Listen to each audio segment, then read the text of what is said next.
구독!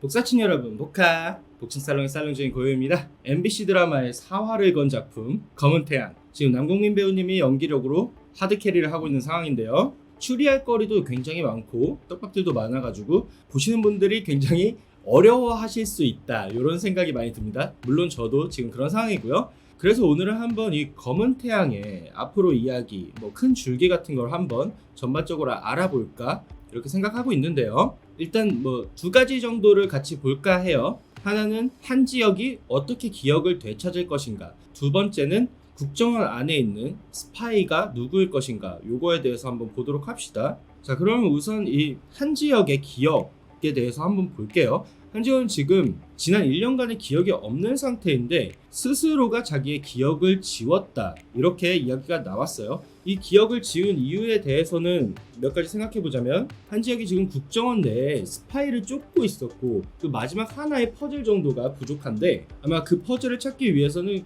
국정원으로 돌아올 필요가 있었다, 이렇게 보여집니다. 하지만 기억을 모두 갖고 있는 상태로 국정원에 돌아오기에는 자기의 목숨에 큰 위험이 되는 그런 정보들을 한 지역이 지금 갖고 있지 않았나. 국정원에 돌아오면은 1화에서 보여줬듯이 다양한 장치들을 이용해서 이 사람이 진짜 거짓말을 하고 있는지 이런 것까지 다 드러나기 때문에 자기가 그 기억을 지우지 않고 모두 알고 있는 상태로 돌아오면 생명의 위협이 있을 수 있다, 이렇게 판단해서 기억을 일단 지운 것 같은데요. 어쨌든 지금 이 검은 태양이라는 드라마의 큰 줄기는 한 지역에 잃어버린 그 지난 1년간의 기억, 이 기억을 큰 줄기로 하나를 가져가고 앞으로 일어나는 모든 에피소드들이 그 1년간의 공백에 관련되어 있는 그런 사건들이 일어날 거예요. 3회 같은 경우에서도 이제 이춘길이라는 인물이 등장하면서 그 인물이 사실 한 지역과 과거에 이야기를 나눈 부분들이 있었고 이제 한 지역이 그거에 대해서 기억을 잃고 있는 상황이었죠. 그래서 잃어버린 한 지역의 기억들을 매화 새로운 에피소드들을 통해서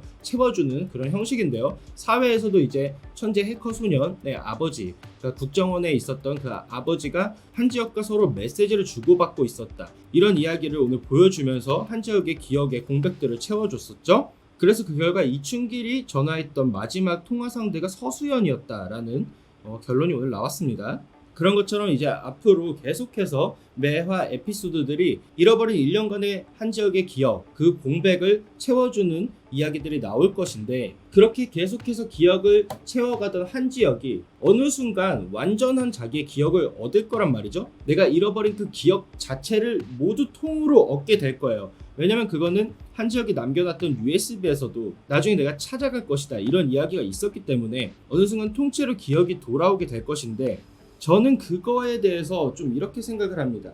한 지역이 기억을 잃기 전에 어떤 키워드 같은 거를 좀 설정해 두지 않았을까. 예를 들어서 최면유법 같은 거를 이용해서 한 지역이 어떤 키워드를 들었을 때 내 기억이 모두 돌아오도록 설정을 해놨다면은 이렇게 계속해서 그 공백을 채워가다 보면은 그 키워드에 당도하게 될 것이고, 그 키워드를 본 순간 이제 잃어버린 기억이 모두 돌아오는 거 아닌가 라는 생각이 저는 들고 있는데, 꼭 그게 키워드가 아니라 그림 같은 걸 수도 있고, 지금 한 지역을 보면 매화 오른손에 붕대를 감고 있어요. 그래서 그 안에 뭔가 메시지, 키워드, 그림 이런 것들이 숨겨져 있을 수도 있고, 아니면 또 다른 방법이 있을 수 있는데, 지금 한 지역이 자기가 스스로 기억을 지웠다라고 이야기를 했지만 여기에 저는 조력자가 한 명 있을 것이다 라고 보여집니다. 한 지역이 자기가 기억을 스스로 지웠다는 사실을 알게 된 것도 자기 집 앞에 그 마트에 광고지가 붙어 있었죠. 그리고 건너편 건물에서 모스부호를 통해서 그 사실을 알려줬었고, 그리고 한 지역이 찾아간 곳에 USB도 있으려면은 한 지역이 모든 걸 세팅해 놓고 기억을 잃지 않은 이상은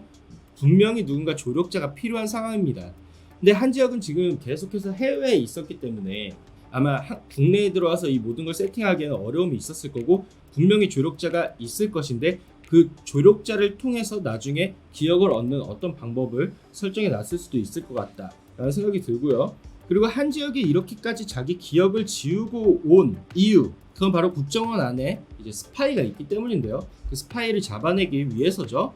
지금 스파이 후보로 나오는 인물들이 몇 가지 있어요. 2화에서 보면 한 지역이 4명이 사진을 보면서 의심하는 장면이 나옵니다. 서수연, 하동균, 도진숙, 그리고 강피로의 사진을 보면서 의심하는데요. 이 앞에 3명 같은 경우에는 그 스파이로 의심하는 이유들이 있어요. 서수연 같은 경우에는 증오, 하동균 같은 경우에 탐욕, 그리고 도진숙은 아집, 이렇게 한 지역이 의심을 하는데, 강피로 사진을 볼 때만 이제 아무 대사가 나오지 않습니다. 그러면서 동시에 강피로의 회상 장면에서 나온 강피로의 대사가 전혀 생각지도 못한 가까운 곳에 있을 수 있다, 이런 대사가 나오고, 한지혁이 자기가 USB 영상에 남긴 대사가 나오죠. 명심해, 지금부터 다가오는 모든 것들, 숲결 하나하나까지 모두 의심해야 된다, 이런 식의 이야기를 하는데요. 이 대사 때문에 저는 강피로가 굉장히 의심스럽게 느껴진다, 이런 생각이 들어요. 지금 보시면은 사화 마지막에 마지막에 전화를 받은 거는 서수연이다, 이런 이야기가 나오긴 했지만, 저는 서수연이라는 캐릭터 자체가 그렇게까지 엄청난 일을 꾸민 핵심 인물이다, 이렇게는 보이지 않거든요. 이 서수연은 아마 이 스파이 때문에 휘둘렸을 수 있습니다. 이용당한 캐릭터라고 저는 생각이 들어요. 그래서 지금 서수연이 계속해서 한지혁한테 화를 내는 그런 장면들이 많이 나왔는데, 이 장면도 결국에는 서수연이 내가 이용당했구나 라는 걸 깨닫고 한지혁한테 이제 조력자가 되기 위한 과정을 밟고 있는 거라고 보여지고요. 하동균 같은 경우는 오늘 사화에서 나온 게, 한지혁과 지금 사이가 좋지 않은 이유, 특활비를 하동균이 과거에 시리아에서 빼돌렸기 때문이다, 이 이유가 나왔죠. 하동균은 그냥 탐욕만 있는 쩌리 캐릭터다, 이렇게 보여집니다. 그렇게 큰 일을 계획하거나 이런 캐릭터는 보이지 않고요. 이 도진숙하고 이인환, 이런 두 차장 같은 경우는 당연히 조금 의심이 되긴 하지만, 저도 도진숙은 아직까지는 조금 보여준 게 없는 것 같다. 강피로 같은 경우가 지금 굉장히 많은 소스들을 가지고 있습니다. 이 한지혁이 기억을 잃고 돌아왔을 때 한지혁을 최전선, 그러니까 현장에 내보내지 말아야겠다, 그래서 지금의 부서로 옮긴 것도 강피로고요. 강피로는 지금 한지혁을 위하는 척하면서 계속해서 한지혁이 지금 벌어지고 있는 이 모든 일들에 엮이지 않기를 원하고 있어요. 그 연변에서 온 마약 조직과 얽히는 것도 굉장히 계속해서 말리려고 하고 있었고, 그리고 같이 술을 마시면서 이제 이야기하는 장면, 이런 것들도 한지혁을 굉장히 위하는 척하면서 사실은 자기 입맛대로 조종하려고 하는 장면처럼 저는 보입니다. 그래서 한지혁이 이왕 이렇게 기억을 잃고 돌아온 거 다시 기억을 찾을 만한 사건들에 얽히지 않게 해야겠다, 이렇게 자기가 조종을 하려고 하는 것처럼 보이고, 그리고 이 마약 조직이 택배를 이용해서 이 대한민국을 장악하려고 하고 있었는데, 이것도 사실 그 택배 목록들, 그 송장들이죠. 그걸 마지막에 결국 손에 넣은 건 강피로거든요. 한지혁이 직접적으로 이제 건네줬었죠. 이런 식으로 배신자에게 필요한 모든 소스들이 강피로에게 모이고 있어요. 저는 이 점이 굉장히 좀 수상하다. 그런데 이게 사실 어떻게 보면은 클리셰거든요. 굉장히 내 편인 것 같고 날 위해주는 나의 친한 사람이 알고 봤더니 제일 나쁜 놈이었다, 이런 게 클리셰이기 때문에 이 클리셰를 그대로 따라갈 것인가. 그렇다고 한다면은 이렇게 130억, 150억 큰 돈을 들여서 MBC가 사활을 걸 만한 드라마에 극본으로 뽑혔을 것인가. 그렇게 생각하면 또 이 강피로가 스파이인 거는 너무 뻔한 결말일 수도 있다라고 보여지지만, 여기서 한 번 더 꺾을 수 있겠죠? 강피로 사실 스파이였어. 하지만 이 위에 한 명 더 있어. 이인환이라던가 이런 인물들 하나 더 있고, 그걸 쫓아가면 또 이 사람들이 스파이가 된 거대한 이유가 하나 더 있다. 여기에 사실 지금 보여지는 거는 백모사가 얽힐 수 있겠지만, 이것도 너무 뻔하죠, 사실은. 이런 거 말고 조금 더 거대한 이야기, 우리에게 반전을 딱 때려줄 수 있는 이야기가 있다면은 강피로가 스파이여도 괜찮다, 이렇게 보여집니다. 검은 태양 굉장히 재밌게 보고 있는데 사실 조금 어려워요. 왜냐면 등장인물들도 굉장히 많고 한 회에 나오는 씬들이 굉장히 자잘자잘하게 많이 들어가 있기 때문에 조금만 집중력을 떨어뜨리면은 이게 무슨 일이지? 왜 이렇게 된 거지? 이해하기 어려울 수가 있거든요. 그리고 지금 유재희한테도 얽혀있는 사건들이 있기 때문에 유재희는 아버지의 죽음을 쫓고 있는 거죠. 사실 이 모든 것들은 남궁민이 잃어버린 그 기억, 1년간의 기억에 모두 얽혀 있을 거라고 저는 생각이 듭니다. 이 모든 사건들을 엮다 보면은 남궁민의 기억이 돌아오고, 마지막에 하나로 쭉 이어져서 스파이 나오고, 그리고 그 스파이가 국정원을 배신할 수밖에 없는 거대한 이유, 거대한 흑막 하나 더 딱 나오고 이제 종료, 이렇게 될 것 같은데요. 오랜만에 이렇게 시청자들이 굉장히 추리 많이 하면서 볼 수 있는 드라마가 나온 것 같습니다. 저는 개인적으로 이 리뷰하는 입장에서 정말 머리가 너무 아파요. 자, 어쨌든 검은태양 지금 4회까지는 굉장히 괜찮게 진행되고 있는 것 같고요. 시청률도 나쁘지 않게 나오고 있습니다.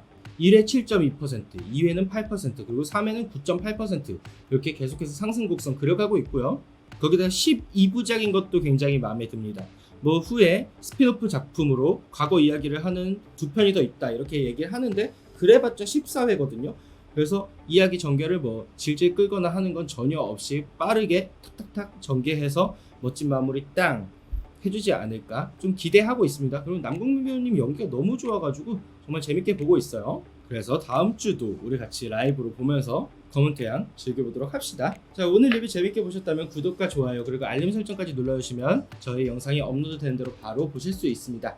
저희는 다음에 또 다른 리뷰로 만나도록 해요. 복방!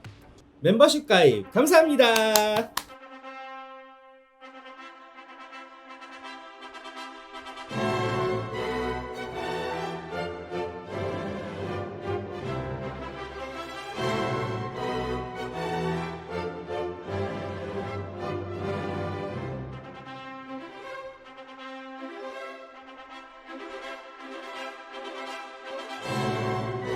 구독, 좋아요, 알림 설정.